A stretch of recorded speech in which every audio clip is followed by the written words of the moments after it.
सभी को नमस्कार। तो हम बात कर रहे थे व्यक्तिगत विभिन्नताओं में, ठीक है ना। और व्यक्तिगत विभिन्नताओं में रुचि को हम पढ़ चुके हैं। और आज अब जो हम नेक्स्ट पार्ट लेने जा रहे हैं वो किसके बारे में है, तो आप देख पा रहे हैं कि अब हमारा नेक्स्ट पार्ट किसके बारे में है, अभिक्षमता के बारे में। अभिक्षमता से पहले हमको पढ़ना है अभिवृत्ति। रुचि ही पढ़ा था हमने, ठीक है। तो पहले हम पढ़ेंगे अभिवृत्ति और फिर हम अभिक्षमता को पढ़ेंगे, ठीक है। तो शुरू करते हैं पढ़ना अभिक्षमता। सॉरी, अभिवृत्ति पहले पढ़ना है, अभिक्षमता बाद में पढ़ना है। तो ये लाइव एग्जाम्पल था कि कितना कंफ्यूजन होता है इन शब्दों के बीच में, आपको भी होता है, मैं समझती हूँ।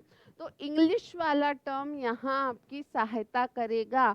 इंटरेस्ट, एटीट्यूड, एप्टीट्यूड, तीनों शब्द अलग अलग से हैं, इतना ज़्यादा मिलते जुलते नहीं हैं, तो उनको ध्यान रखो। तो रुचि हमने पढ़ लिया है। अब एक बात जो पिछली क्लास में मैंने आपको नहीं बताई थी रुचि वाली क्लास में, वो ये है कि रुचि लिखा हो या रुचि लिखा हो या अभिरुचि लिखा हो, एक ही बात है, कोई कंफ्यूजन नहीं रखना है। अभिरुचि और रुचि एक ही होता है, इस बात को आज गांठ बांध लो। और रुचि को हम पढ़ चुके हैं यानी अभिरुचि हम पढ़ चुके हैं, तो इसको इंग्लिश में क्या कहते हैं, इंटरेस्ट कहते हैं। और इंटरेस्ट क्या होता है, इसकी कुछ परिभाषाएं हम देख चुके हैं, इसका मापन कैसे होता है ये भी हम ऑलरेडी देख चुके हैं। अब आज की क्लास में हम क्या पढ़ेंगे, नेक्स्ट टॉपिक पढ़ेंगे जो कि कौन सा है, अभिवृत्तियां मनोवृत्ति। अब जैसे ये कंफ्यूजन था कि अभिरुचि और रुचि अलग अलग होते हैं या एक ही, तो ये दूर कर लो आज ही कि रुचि और अभिरुचि एक ही है। और उसके लिए हम कौन सा वर्ड इंग्लिश में यूज लेते हैं, इंटरेस्ट वर्ड यूज लेते हैं। इसी प्रकार से एक समस्या ये है कि आप कई बार कंफ्यूज हो जाते हैं कि ये दोनों अलग अलग हैं क्या मैडम, मनोवृत्ति और अभिवृत्ति। कभी तो आप अभिवृत्ति लिखते हो, कभी आप मनोवृत्ति लिखते हो, कभी अभिवृत्ति बोलते हो, कभी मनोवृत्ति बोलते हो। तो याद रखना है कि ये दोनों एक ही हैं, इसलिए तो हम ऑब्लिक में लिख रहे हैं। और ये और कहीं कुछ भी कैसे भी लिखा हो किसी किताब XYZ में, यहाँ जो लिखा है इसकी मैं आपको श्योरिटी दे रही हूँ, ये बिल्कुल सही लिखा है। मैं जो बता रही हूँ आपको, जो मैं बोल रही हूँ वो बिल्कुल सही बोल रही हूँ, ठीक है। तो इसको आप क्या कहते हैं इंग्लिश में, एटीट्यूड कहते हैं। अभिवृत्ति या मनोवृत्ति को क्या कहते हैं, एटीट्यूड कहते हैं। अब समझते हैं कि ये क्या होता है। तो आपको मैं सिलेबस के दौरान शुरू से जो बच्चा पढ़ रहा है, जिसने सारी क्लासें देखी है, बीच बीच में ये शब्द आ चुका है, अभिवृत्ति या एटीट्यूड शब्द आ चुका है। जैसे उदाहरण के लिए मैं बताऊं तो जब थॉर्नडाइक की लर्निंग हम पढ़ रहे थे, थॉर्नडाइक का अधिगम का सिद्धांत पढ़ रहे थे, वहां पर जो द्वितीयक नियम आए थे, सेकेंडरी लॉज आए थे थॉर्नडाइक के, उन लॉज में एक लॉ हमारा ये भी आया था, लॉ ऑफ एटीट्यूड या अभिवृत्ति का नियम भी आया था। तब भी मैंने बताया था अभिवृत्ति क्या होता है। अब इसको आराम से अच्छे से समझो। पहला कंफ्यूजन ये दूर रखो, अभिवृत्ति और मनोवृत्ति एक ही होते हैं, अलग अलग नहीं होते हैं। अब हम समझेंगे। तो सिंपल सी डेफिनेशन यहाँ लिखी हुई है, बिल्कुल इसको समझ लो अच्छे से या रट लो, जैसी तुम्हारी श्रद्धा है। समझ लोगे तो अच्छा रहेगा, रट लोगे तो नुकसान हो सकता है किसी प्रकार का, ठीक है। तो देखिए, व्यक्ति की किसी विशिष्ट वस्तु, अन्य व्यक्ति या घटना, किसी वस्तु के प्रति, किसी व्यक्ति के प्रति या घटना के प्रति सकारात्मक या नकारात्मक दृष्टिकोण। तो अभिवृत्ति क्या है, एक व्यक्ति का, जैसे मेरा, ठीक है, इसको सीधे अप्लाई करके देखा करो ऐसी डेफिनेशन को। आप भी अपना सोचो, मेरा, ठीक है, किसी वस्तु, ठीक है, वो वस्तु क्या हो सकती है, पंखा हो सकता है, एसी हो सकता है, ठीक है। अब जैसे एसी में भी मान लो एसी का जो ब्रांड है, ठीक है, वोल्टास का एसी लगा हुआ है, ठीक है। तो इस वोल्टास के एसी के प्रति मेरा सकारात्मक या नकारात्मक दृष्टिकोण, मेरी क्या है इसके प्रति, अभिवृत्ति है। तो मैं बोलूँ कि वोल्टास के एसी तो भाई बढ़िया आते हैं, अच्छे चलते हैं, कोई खास दिक्कत नहीं होती है, तो वो मेरा एसी के प्रति सकारात्मक अभिवृत्ति है। अब ये अभिवृत्ति कैसी बनी है, इसकी हम अभी बात करेंगे विशेषताओं में, ठीक है। अब आप में से किसी का भी हो सकता है ना, जैसे आप अपना सोचो, किसी वस्तु के प्रति भी हो सकता है, किसी व्यक्ति के प्रति भी हो सकता है। जैसे आपका मेरे प्रति जो दृष्टिकोण है, ठीक है, आप सब अपने आप में पढ़ रहे हैं, वीडियो देख रहे हैं, समझ रहे हैं। अब मेरे प्रति किसी का दृष्टिकोण सकारात्मक हो सकता है कि नहीं मैडम कोर्स अच्छे से करा रही हैं, सारे टॉपिक्स पढ़ा रही हैं, छोटी छोटी बातें भी बता रही हैं और हमको काफ़ी सारी चीज़ें सीखने को मिल रही हैं। तो मेरे प्रति एक स्टूडेंट का तो जो एटीट्यूड है, यानी उसकी अभिवृत्ति है, वो सकारात्मक है। एक उल्टा हो सकता है, अरे मैडम तो जो है वो रटाती नहीं है, क्लास में याद नहीं होता है। वहाँ जो उस कोचिंग वाले टीचर से पढ़ते थे तो वो बहुत रटा देता था, एक ही बात को सर क्लास में ही रटवा करके भेजते थे, हमको दोबारा देखना ही नहीं पड़ता था। तो उसका एटीट्यूड, उसकी अभिवृत्ति, उस बच्चे की अभिवृत्ति मेरे प्रति कैसी है? नकारात्मक है कि नहीं मैडम तो रटाती नहीं है क्लास में, ठीक है ना, बोलती नहीं है कि व्यवहारवाद किसने दिया था, व्यवहारवाद किसने दिया था, व्यवहारवाद को अभिप्रेरित किसने किया था, या व्यवहारवाद प्रतिपादित किसने किया था, ऐसे 10 बार बोलती नहीं है मैडम तो क्लास में। तो उस बच्चे का मेरे प्रति जो अभिवृत्ति है वो कैसी हो सकती है? नकारात्मक। अब यहाँ हम क्या कह रहे हैं कि किसी वस्तु के प्रति, किसी व्यक्ति के प्रति या किसी घटना के प्रति, जो घटनाएं हो रही हैं उनके प्रति भी। जैसे घटना ये हुई कि कोविड-19 एक बीमारी, महामारी आई, ठीक है, शुरू हुई और मार्च में लॉकडाउन लगा दिया गया, ठीक है, घटना हुई कि हमारे देश में लॉकडाउन लगा दिया गया। अब कुछ लोग उस घटना से खुश थे यानी उनका सकारात्मक एक रवैया था कि नहीं इतना ज़रूरी हो गया था, पूरे संसार में, पूरे वर्ल्ड में समस्या बहुत बढ़ गई थी और ये सब बंद होना ही चाहिए था थोड़े टाइम के लिए, तो लॉकडाउन लगा। तो कुछ उसके ठीक है नुकसान तो हुए, लेकिन फिर भी जितनी भयावह स्थिति हो सकती थी उतनी भयावह स्थिति नहीं हुई। वहीं कुछ लोग ऐसा भी कह सकते हैं कि तब क्या हो गया, लॉकडाउन क्यों लगाया, अब भी तो खोलना पड़ा ना, कितने महीने रह सकते हैं, सब अपना ध्यान रखें, सब अपना केयर करें, तो अपने आप ही बच कर के रहना पड़ेगा, ऐसे सब कुछ कब तक बंद रख सकते हैं।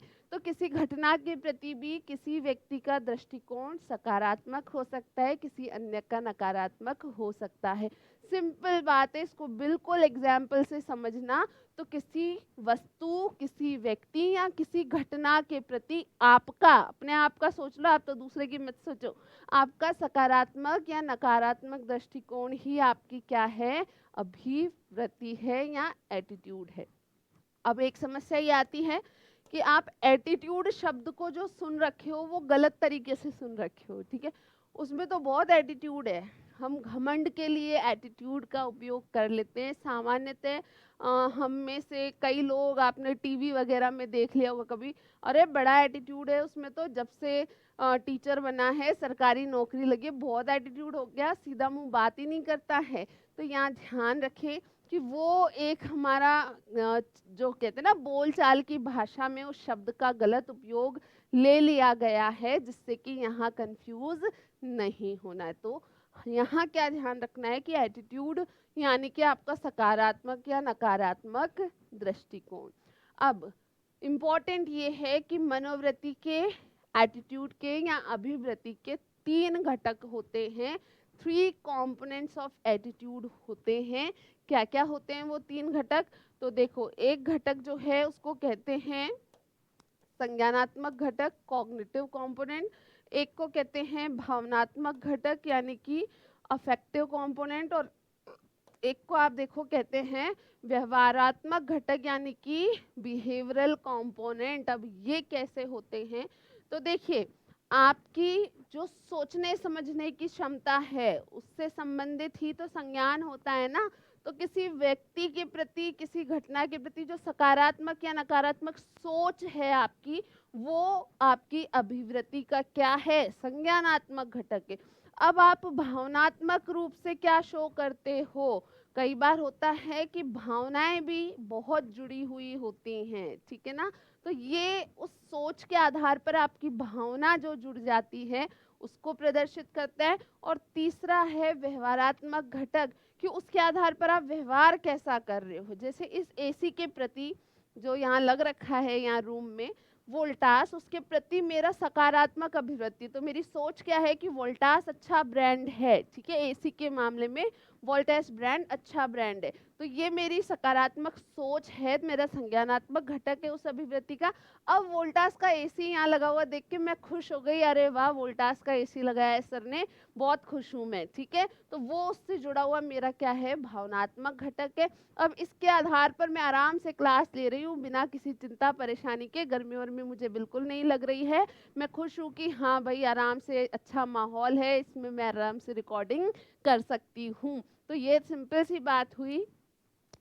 अभिवृत्ति के तीनों घटक माने गए हैं, संज्ञानात्मक, भावात्मक और व्यवहारात्मक। इसको क्या कहा जाता है, इसको कहते हैं एबीसी ऑफ एटीट्यूड। ये बहुत महत्वपूर्ण है, से पूछ लिया जाता है कि अभिवृत्ति के एबीसी में ए क्या है, बी क्या है और सी क्या है। तो ए ये अफेक्टिव से ए है, बिहेवियरल से बी है और कॉग्निटिव से क्या है, सी है। ये याद रखना है कि अभिवृत्ति या एटीट्यूड के तीन घटक हैं। पहला, इसको पहला मान लो अफेक्टिव, ठीक है, यानी कि भावात्मक घटक, दूसरा बिहेवियरल यानी कि व्यवहारात्मक घटक और तीसरा संज्ञानात्मक यानी कि कॉग्निटिव घटक। इसके आधार पर ही क्या कहते हैं, एबीसी ऑफ एटीट्यूड कहते हैं। अफेक्टिव, बिहेवियर और कॉग्निटिव तीनों कंपोनेंट है, तीनों घटक हैं किसके, अभिवृत्ति के या एटीट्यूड के। अब एक डेफिनेशन है जो बहुत इंपॉर्टेंट है, सेकर्ड एंड बैकमैन का नाम आपको याद रखना है कि सेकर्ड एंड बैकमैन ने कैसे परिभाषित किया एटीट्यूड को या अभिवृत्ति को। तो इनका मानना था कि अपने वातावरण के कुछ पक्षों के प्रति व्यक्ति के नियमित भाव, विचार और कार्य करने की पूर्ववृत्ति, ये शब्द बहुत महत्वपूर्ण है, पूर्ववृत्ति ही अभिवृत्ति कहलाती है। वापस देखो कि अपने वातावरण, अब ये जो हमने अभी अभिवृत्ति की पहले डेफिनेशन देखी, जो एक जनरल डेफिनेशन थी, उसमें हमने देखा कि कोई वस्तु, कोई अन्य व्यक्ति या कोई घटना, ये सब किसका हिस्सा है, हमारे वातावरण का ही हिस्सा है ना। कोई चीज रखी है, कोई दूसरा आदमी है या फिर कोई घटना हुई है, ये हमारे वातावरण का ही तो हिस्सा है। तो अपने वातावरण के कुछ पक्षों के प्रति, जो वस्तु है, जो व्यक्ति है, जो घटना है, वो उस निश्चित पक्ष की बात की जा रही है। तो कुछ पक्षों के प्रति व्यक्ति के नियमित भाव, यानी जो ऑलरेडी बने हुए हैं उसके प्रति आपके कैसे भाव उद्दीप्त हो रहे हैं, आपके विचार और कार्य करने की पूर्ववृत्ति, पूर्ववृत्ति यानी पहले से बना हुआ दृष्टिकोण, वो ही क्या कहलाता है, अभिवृत्ति कहलाता है। तो बहुत इंपॉर्टेंट डेफिनेशन है और इसके आधार पर हम समझ वही बात रहे जो अभी तक हम पहले कर चुके हैं। आगे चलते हैं, अभिवृत्तियों की क्या विशेषताएं हैं, कैरेक्टरिस्टिक्स ऑफ एटीट्यूड, फटाफट करेंगे इनको, ठीक है, बहुत क्वेश्चन बन सकते हैं, इक्का दुक्का, तो बहुत इंपॉर्टेंट है, अच्छे से देखिए। अभिवृत्तियां अर्जित होती है, सबसे मोटी बात यहाँ पर यही है कि अभिवृत्तियां कैसी होती हैं, अर्जित होती हैं। अब यहाँ ध्यान रखना है, हम में से कोई भी जन्मजात रूप से या जैविक रूप से किसी वस्तु, किसी व्यक्ति या किसी घटना के प्रति कोई सकारात्मक या नकारात्मक दृष्टिकोण लेकर पैदा नहीं होता है।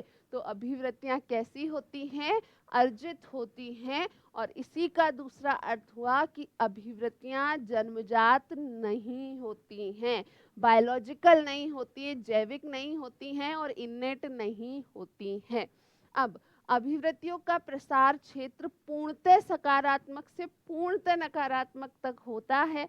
देखो ये 0 है, नंबर लाइन देखिए ना, ये -10 है और ये +10 है, मान लो ऐसा, ठीक है, संख्या रेखा हम जिसको कहते हैं।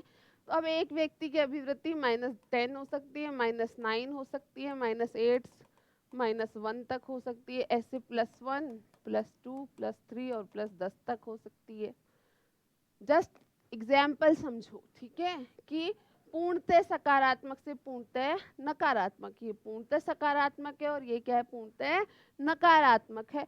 अब कोई जरूरी नहीं है कि किसी की नकारात्मक है तो इतनी ही हो, किसी की, जैसे अभी हमने बात करी कि वोल्टास का एसी, ठीक है, तो इसके प्रति मेरी अभिवृत्ति कैसी है, सकारात्मक है। लेकिन कितनी सकारात्मक है, इतनी सकारात्मक है +5 जितनी, ठीक है।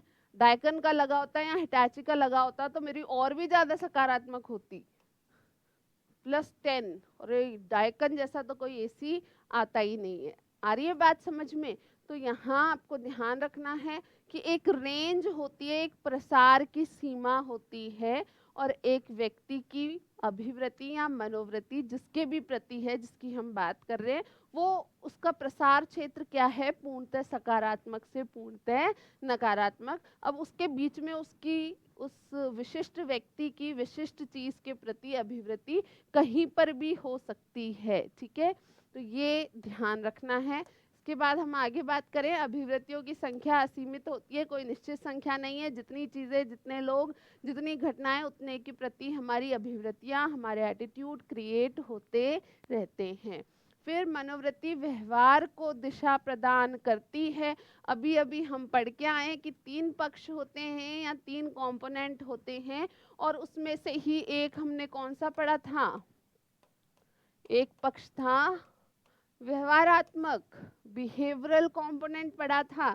तो यहाँ ध्यान रखना है कि ये अभिवृत्तियां, ये मनोवृत्तियां हमारे व्यवहार को दिशा प्रदान करती है।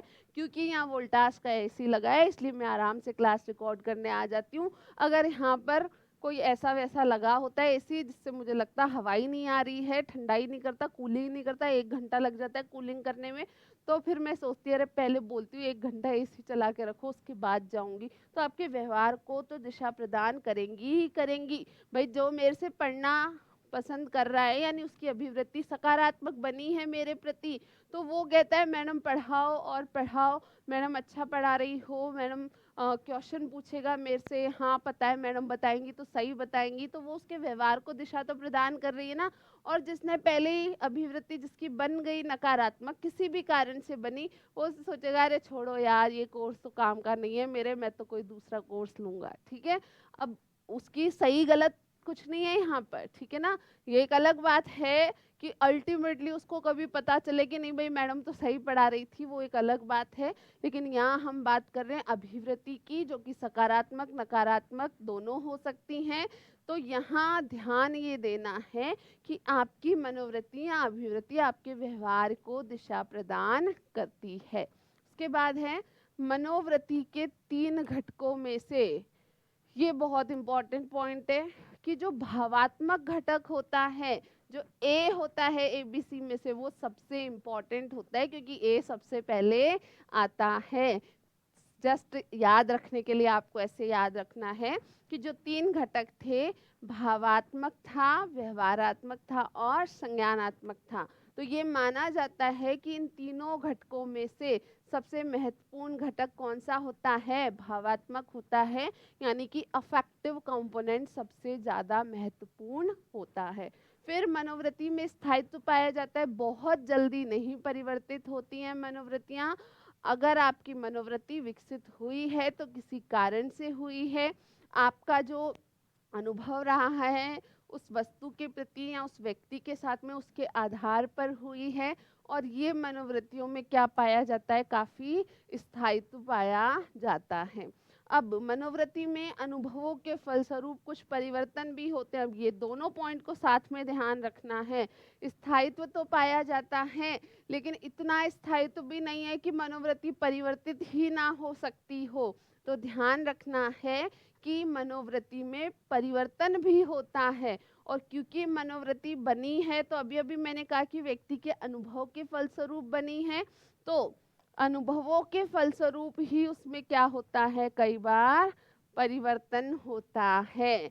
ये चीज को अच्छे से ध्यान रखना है कि अभिवृत्तियों में या मनोवृत्तियों में परिवर्तन संभव है, और ये परिवर्तन सामान्यतः व्यक्ति के अनुभवों के परिवर्तित होने के साथ होता है। तो ये आपकी विशेषताएं हुई अभिवृत्तियों की। अब हम बात करेंगे मेजरमेंट ऑफ एटीट्यूड या अभिवृत्तियों के मापन के बारे में। जैसे हमने रुचि के मापन की बात की थी वैसे ही यहाँ, लेकिन यहाँ ज़्यादा नाम नहीं है, सिर्फ 2 नाम याद रखने हैं कि अभिवृत्तियों का मापन 2 मुख्य मापनियों से किया जा सकता है, जिनके नाम हैं थर्स्टन की मापनी और लिकर्ट का अभिवृत्ति मापनी। थर्स्टन और लिकर्ट दोनों ही मनोवैज्ञानिकों के नाम हैं। तो अगर पूछा जाए थर्स्टन मापनी द्वारा क्या मापा जाता है या लिकर्ट की मापनी द्वारा किसका मापन किया जाता है, देखो ये नाम वो यहाँ से हटा देंगे। ये मत सोचना कि थर्स्टन अभिवृत्ति मापनी लिख के देंगे आपको। क्या लिख के देंगे? थर्स्टन की मापनी द्वारा किस मनोवैज्ञानिक गुण का मापन किया जाता है, या लिकर्ट की मापनी द्वारा निम्नलिखित में से किसका मापन किया जाता है। तो आप ध्यान रखेंगे कि थर्स्टन और लिकर्ट दोनों की जो मापनियां हैं वो किसके मापन के लिए बनी है? अभिवृत्ति या मनोवृत्ति या एटीट्यूड के मापन के लिए बनी है। तो ये बात हुई हमारी अभिवृत्ति की। अब हम बात करेंगे अभिक्षमता की। अब यहाँ भी कंफ्यूजन दूर कर लो, अभिक्षमता लिखा हो या अभियोग्यता लिखा हो। क्षमता की जगह क्या कर दिया? योग्यता। एक ही बात है और इंग्लिश में इसको कहते हैं एप्टीट्यूड। बहुत कम डिफरेंस है इंग्लिश में भी एटीट्यूड और एप्टीट्यूड में, लेकिन पी आ रहा है यहाँ पर, ये ध्यान रखो, एप्टीट्यूड। ठीक है, तो अभिक्षमता या अभियोग्यता कैसे अलग है, ये क्या होती है, इसको अब हम समझेंगे। तो क्षमता शब्द आ रहा है इसमें, ठीक है, योग्यता आ रहा है, तो ये बिल्कुल अलग चीज है। जो आपकी अभिवृत्ति थी, एटीट्यूड थी या आपकी रुचि थी, उससे काफी अलग है ये।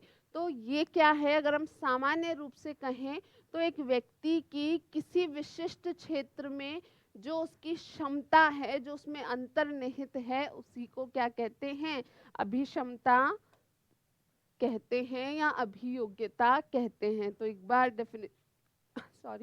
डेफिनेशन देखते हैं। तो अभिक्षमता का अर्थ किसी विशिष्ट विषय या क्षेत्र में ज्ञान या कौशलता विकसित करने की क्षमता से है। तो एक व्यक्ति का किसी विशिष्ट क्षेत्र में या हम कहें कि विषय में कौशल या ज्ञान विकसित करने की क्षमता जो है वो उसकी क्या है? अभिक्षमता। अभिक्षमता किसी विशिष्ट क्षेत्र में ज्ञान प्राप्त करने की या सीखने की अंतः शक्ति यानी आंतरिक शक्ति। तो एक व्यक्ति द्वारा किसी विशिष्ट क्षेत्र में ज्ञान या कौशल प्राप्त करने की एक आंतरिक शक्ति होती है, उस आंतरिक शक्ति को हम क्या कहते हैं? अभिक्षमता कहते हैं। अब ये उदाहरण से समझ में आती है, ऐसे समझना थोड़ा सा डिफिकल्ट हो जाता है, और कौशल के आधार पर आप इसको आसानी से समझ सकते हैं। ठीक है, जैसे डांसिंग एक स्किल है, कौशल है, गाना गाना सिंगिंग एक स्किल है, कौशल है। अब आप देखिए कई बार हम क्या देखते हैं कि एक 3.5-4 साल का बच्चा इतना प्यारा डांस कर रहा है, इतना अच्छा डांस कर रहा है, ठीक है, या 4 साल की बच्ची इतना अच्छा गाना गा रही है, इतना सही से सुर ताल सब बैठ रहे हैं उसके, ठीक है।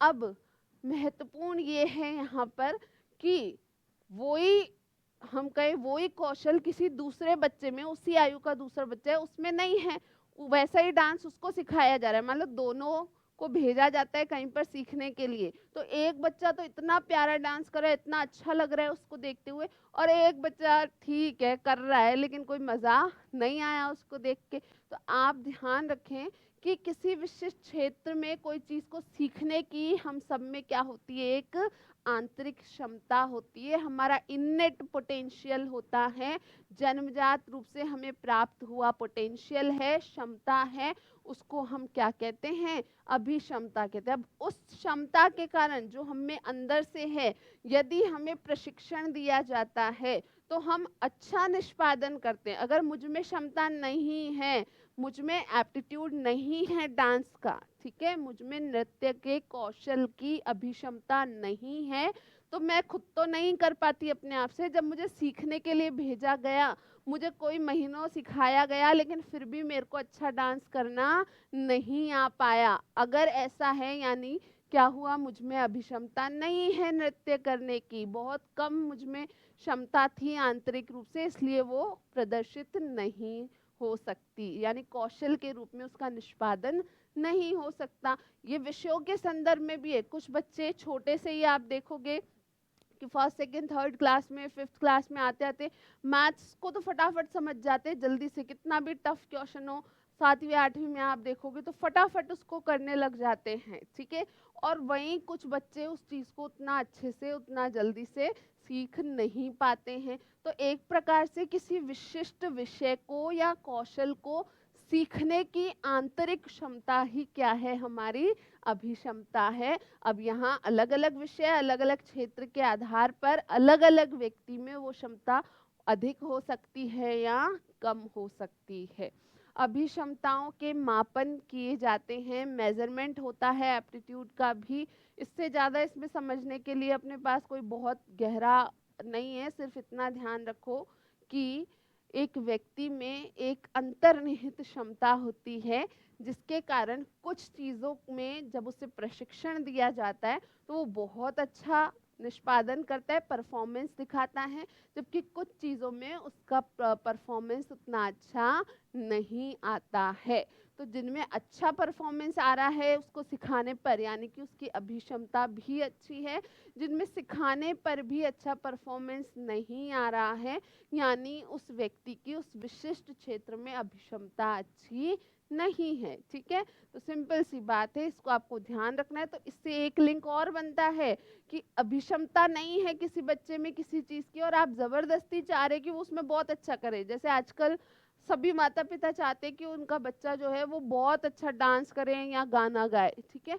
लेकिन ये सच है कि सभी में बराबर अभिक्षमता तो नहीं है ना, डांस की या सिंगिंग की या कोई भी चीज़ की। हम पढ़ाई में बोले, सभी चाहते हैं कि मैथ्स में अच्छे नंबर ही लेके आए या इंग्लिश में अच्छे नंबर ही लेके आए। तो वो नंबर लेके आना या वास्तव में सीख पाना, वो उसकी अभिक्षमता से, उसकी बुद्धि से, उसकी रुचि से, सभी से प्रभावित होता है। सारी चीज़ें मिलजुल करके प्रभावित करती हैं। और यहाँ सबसे महत्वपूर्ण चीज़ है अभिक्षमता, कि अगर किसी बच्चे में नृत्य का कौशल की अभिक्षमता नहीं है तो आप उसको प्रशिक्षण देंगे तब भी वो उतना अच्छा नृत्य नहीं कर पाएगा। जबकि जिसमें यह अभिक्षमता है वो थोड़े से प्रशिक्षण से ही बहुत अच्छा निष्पादन करके दिखाता है। तो यहाँ अब हम बात करेंगे मेजरमेंट ऑफ एप्टीट्यूड की या अभिक्षमता के मापन की। तो दो तरीके हैं मापन के। एक तो होता है सामान्य अभिक्षमता परीक्षण, जनरल एप्टीट्यूड टेस्ट, और एक होता है विशिष्ट अभिक्षमता परीक्षण, स्पेसिफिक एप्टीट्यूड टेस्ट। एक ऐसा परीक्षण जिसमें कई सारी क्षेत्रों की अभिक्षमता को सामान्य रूप से मापा जाता है, उसको कहते हैं सामान्य अभिक्षमता परीक्षण। कुछ ऐसे परीक्षण होते हैं जो किसी विशिष्ट क्षेत्र की विशिष्ट कौशल की अभिक्षमता का ही मापन करते हैं। जैसे सिर्फ गणित की अभिक्षमता कितनी है किसी व्यक्ति में, इसका मापन करने के लिए अगर कोई परीक्षण बना है तो वो विशिष्ट अभिक्षमता परीक्षण है। या एक बच्चे में हम कहें कि उसमें नृत्य की जो अभिक्षमता है उसका कौशल कितना है, उसकी नृत्य कौशल की अभिक्षमता कितनी है, इसके लिए कोई टेस्ट बनाए तो वो विशिष्ट अभिक्षमता परीक्षण है। लेकिन सामान्य अभिक्षमता परीक्षण में कई सारी जो मुख्य क्षमताएं होती हैं, मुख्य क्षेत्र होते हैं, उन सबको रखा जाता है, उन सबकी अभिक्षमताओं का मापन किया जाता है। तो दो यहाँ महत्वपूर्ण हैं ऐसे। ये कैसे हैं? सामान्य अभिक्षमता परीक्षण हैं, ये देखिए, ये डीएटी और जीएटीबी, इंग्लिश में ही ये नाम याद रखोगे तो बेटर रहेगा, इसके हिंदी में मत उलझना, ठीक है। डीएटी डिफरेंशियल एप्टीट्यूड टेस्ट, ये कैसा है? सामान्य अभिक्षमता परीक्षण है। इसमें गणित, भाषा, तर्कणा, स्मृति, इन सारी अभिक्षमताओं का मापन एक साथ किया जाता है। जीएटीपी जनरल एप्टीट्यूड टेस्ट बैटरी, जीएटीबी, इसका भी हम ध्यान रखेंगे कि ये भी कैसा है, सामान्य अभिक्षमता परीक्षण है। इसका उपयोग भी कई सारी 6-7 सामान्य अभिक्षमताओं का मापन करने के लिए उपयोग किया जाता है। सिर्फ नाम याद रखना है कि डीएटी क्या है और जीएटी भी क्या है, इससे ज़्यादा कोई परेशान होने की ज़रूरत नहीं है। तो डीएटी है डिफरेंशियल एप्टीट्यूड टेस्ट और जीएटीबी है जनरल एप्टीट्यूड टेस्ट बैटरी। ठीक है, आगे चलते हैं। आगे हमको बात करनी है, एक छोटा सा टॉपिक और लेना है आज ही इसी क्लास में, वो है सृजनात्मकता या क्रिएटिविटी। अब सृजनात्मकता या क्रिएटिविटी क्या है, तो सिंपल सी चीज़ आप देखें कि कुछ लोगों में अलग प्रकार की चीज़ों को सोचने की क्षमता या किसी समस्या का अलग प्रकार से ही समाधान निकालने की क्षमता या कुछ नया बनाने की क्षमता, नया खोजने की क्षमता अधिक होती है, कुछ में ये क्षमता अधिक नहीं होती है। तो यहाँ ध्यान रखें कि क्रिएटिविटी या सृजनात्मकता, सृजनात्मकता जिसको हम हिंदी में क्या कहते हैं, सृजन की क्षमता,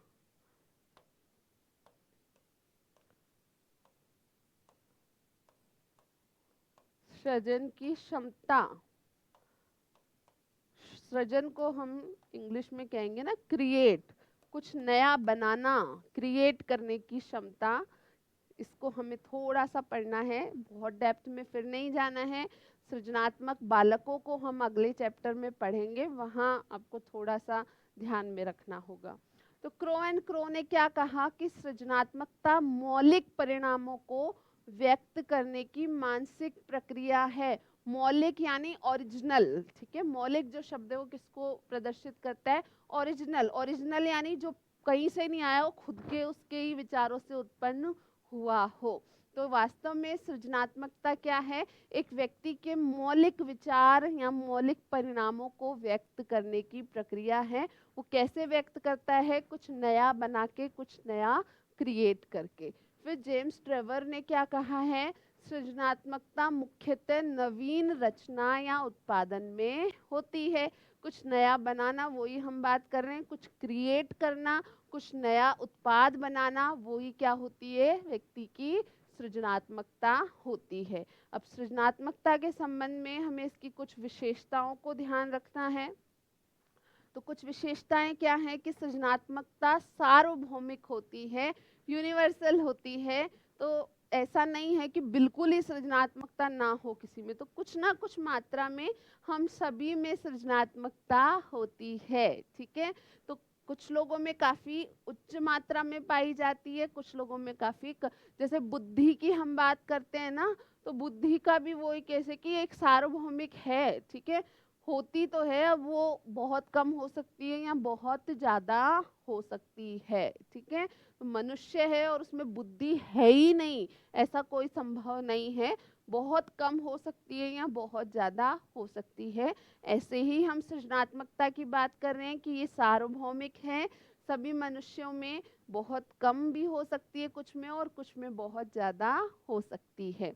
दूसरी बात, यद्यपि सृजनात्मकता प्राकृतिक होती है, यानी नेचुरल होती है, किसी में स्वतः ही ज़्यादा प्रदर्शित होती है, ज़्यादा होती है, कुछ लोगों में ऐसा नया सोचने और कुछ नया बनाने की क्षमता थोड़ी कम होती है। तो ये प्राकृतिक होती है, लेकिन प्रशिक्षण द्वारा भी इसको विकसित किया जा सकता है। इसी के साथ आपको एक बात और ध्यान रखनी कि रुचि के बारे में भी यही बात है। रुचियां भी हमारी प्राकृतिक भी हो सकती हैं और वातावरण द्वारा उसको विकसित भी किया जा सकता है। जो हो सकता है किसी की, आप में से किसी की पहले से मनोविज्ञान में रुचि हो, आपको इंटरेस्टिंग लगता हो, फैसिनेट करता हो कि हाँ यार व्यवहार को पढ़ता है ये विषय, हमारे मनुष्यों के बारे में सारी बातें होती हैं, ना तो कोई केमिकल है, ना कोई फिजिक्स है, कुछ नहीं, ना कोई फॉर्मूले हैं, अलग ही विषय है, ये तो अपने मनुष्यों के बारे में है। और कुछ ने जब पढ़ना शुरू किया, क्लासेस ली, उन्होंने देखा कि हाँ एक एक चीज़ रिलेटेड है, समझ सकते हैं चीज़ों को, तब उनका इंटरेस्ट डेवलप हुआ कि हाँ आपने क्लासेस लेना शुरू करी, समझना शुरू करा, तब अब उनको लगने लगा हाँ यार है तो इंटरेस्टिंग साइकोलॉजी, बोरिंग तो नहीं है इतना ज़्यादा। तो यहाँ ध्यान रखना है कि रुचि, इंटरेस्ट जो है वो प्राकृतिक भी हो सकता है और वातावरण द्वारा जनित या अर्जित भी हो सकता है। यही बात आपको ध्यान रखनी है सृजनात्मकता के मामले में, कि सृजनात्मकता सामान्यतः तो प्राकृतिक होती है, कुछ लोगों में स्वतः ही कम और स्वतः ही ज़्यादा होती है, लेकिन वातावरण में कुछ निश्चित तरीके का प्रशिक्षण दे करके इसको क्या किया जा सकता है, विकसित किया जा सकता है। सृजनात्मक अभिव्यक्ति द्वारा किसी नई वस्तु को उत्पन्न किया जाता है, परंतु यह आवश्यक नहीं है कि वह वस्तु पूर्ण रूप से नई हो। कई कई बार सिर्फ मॉडिफिकेशन कर दिए जाते हैं, कुछ बदलाव कर दिए जाते हैं। भाई थोड़ा बहुत चेंज कर देना वो भी सृजनात्मकता को दिखाता है। बिल्कुल ही नया सब कुछ लेकर के आए ये भी जरूरी नहीं है। थोड़ा बहुत कुछ नया कर देना किसी चीज में, पहले से थी तो सही लेकिन उसमें कुछ अच्छा बदलाव कर देना, वो भी सृजनात्मकता को प्रदर्शित करता है। सृजनात्मक चिंतन स्वतंत्र होता है, ये बात आपको जरूर ध्यान रखनी है कि सृजनात्मक रूप से जो चिंतन किया जाता है वो सीमाओं से बंधा नहीं होता है, वो बिल्कुल कैसा होता है, स्वतंत्र चिंतन होता है। अब यहाँ एक और ध्यान रखना है कि हमने दो प्रकार की बात करी थी, आगमनात्मक और निगमनात्मक। तो जो आगमनात्मक चिंतन होता है उसको हम किससे लिंक करते हैं, सृजनात्मकता से लिंक करते हैं। इंडक्टिव थिंकिंग जो आपका हो गया, ठीक है ना, आगमनात्मक चिंतन, यहाँ हम इसको इंग्लिश में एक और नाम देते हैं ना,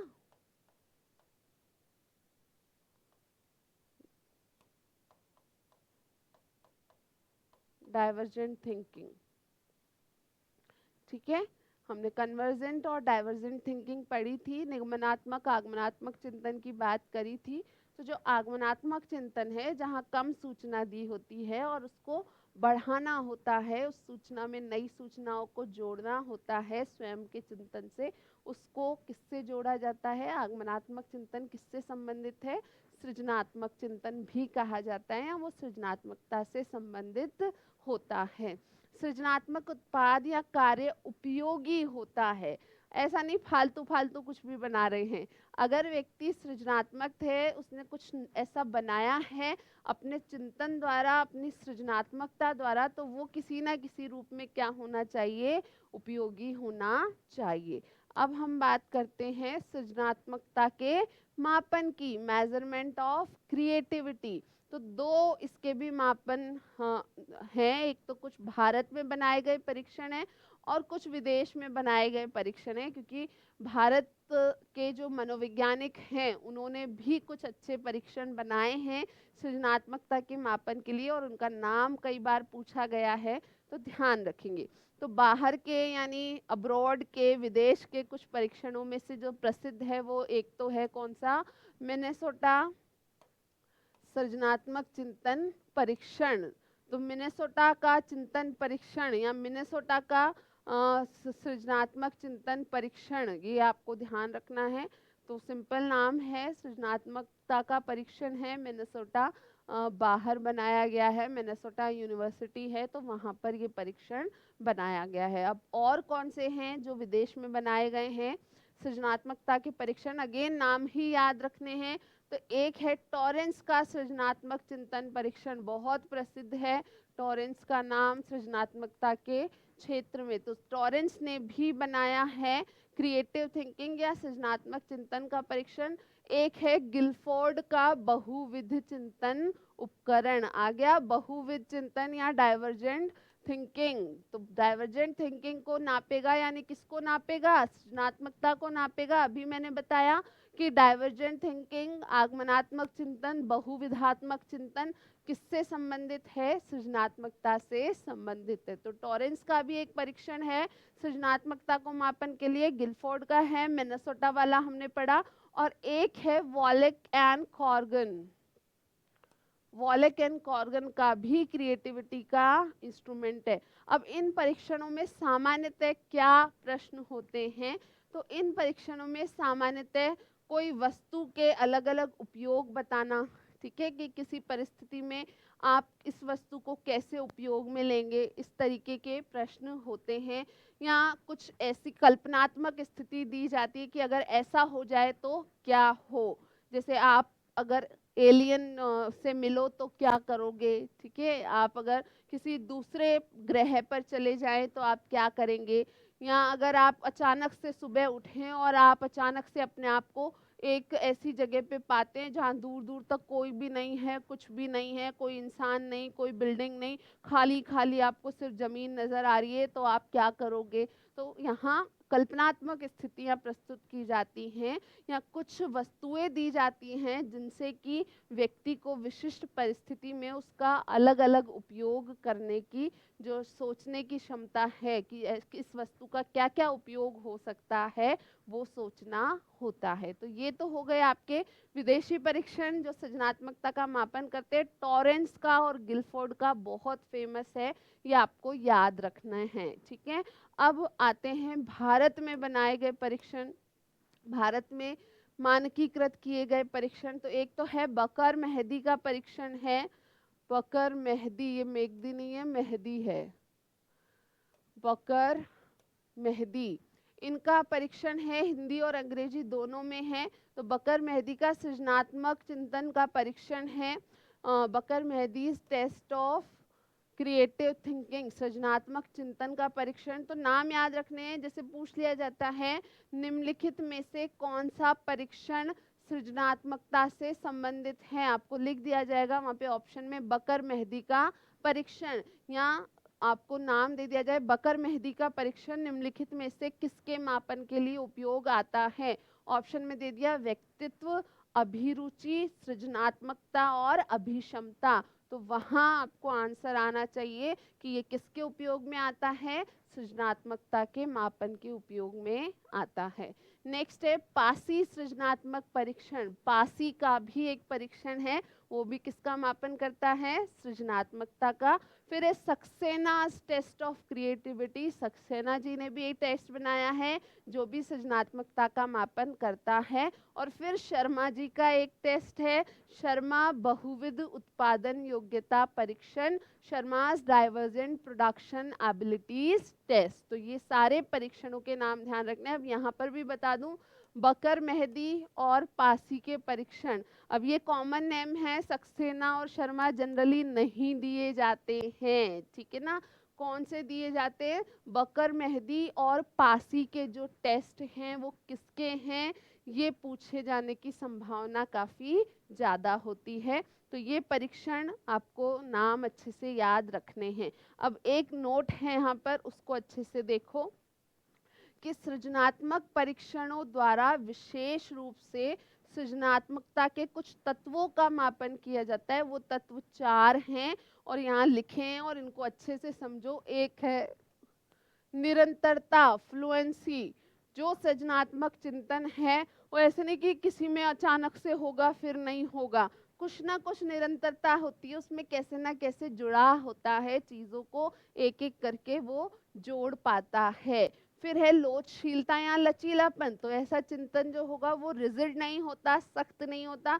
अगर कोई व्यक्ति कुछ बना रहा है और उसको लग रहा है नहीं ऐसी परिस्थिति से परिस्थिति बदल जाए तो क्या होगा, तो वो उसमें बदलाव भी करने की सोचता है। तो इसी को लचीलापन कहते हैं, फ्लैक्सिबिलिटी कहते हैं। तो किसी भी सृजनात्मकता के परीक्षण में निरंतरता का भी मापन होता है, लोचशीलता का भी मापन होता है और मौलिकता यानी ओरिजिनलिटी का भी मापन होता है। वास्तव में क्या उसमें कुछ नया, कुछ मौलिक सोचने की क्षमता है, ये भी चेक किया जाता है। और फिर लास्ट है इलेबरेशन यानी विस्तार। जो आपका विचार उत्पन्न हुआ है उस विचार को आप एलेबरेट कर पाते हैं या नहीं, उसका विस्तार करने की क्षमता व्यक्ति में है या नहीं है। तो सृजनात्मकता में ये चारों चीजें सम्मिलित हैं।